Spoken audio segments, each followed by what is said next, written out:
Aesthetic ba ang hanap mo? For today's vlog, dadalhin namin kayo sa isang napakagandang restaurant dito sa Bakakay Albay. Pagpasok mo pa lang, feel na feel mo na yung vibes at pagiging aesthetic niya. As in, sobrang ganda niya talaga.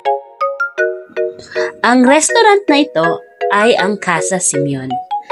At marami ka ding makikita dito ng mga lumang kagamitan. Pati na rin ang library na naglalaman din ng mga lumang libro.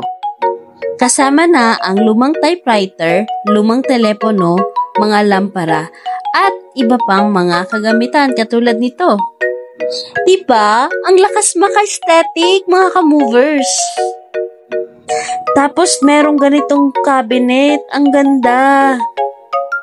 Ito pala yung front desk nila, 'di ba? Merong mga orasan ng iba't ibang bansa. Hello, kaway-kaway sa ating front officer. Tapos ito yung typewriter nila, yung lampara. Tapos ito, telepono ba yan?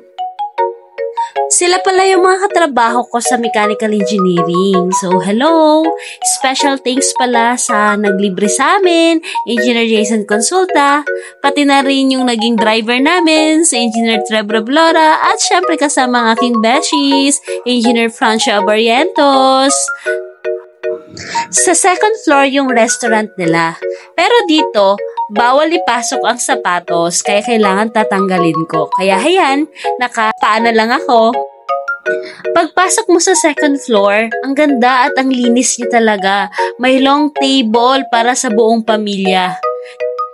Next time, dadalhin ko dito yung family ko kasi sobrang ganda niya talaga. Ito ang area para sa mga small groups, kaya pwedeng-pwede kami dito ng magbabarkada. Ang lakas ng hangin dito, tapos ang ganda pa ng bintana, tapos ang ganda ng garden, tapos ang lawak din ng parking space, kaya pwede dito magkaroon ng big event. Meron din dito mga nakadisplay na mga mamahaling inumin, siguro pinabenta din nila to. May conference room din daw dito, tapos doon merong mga rooms.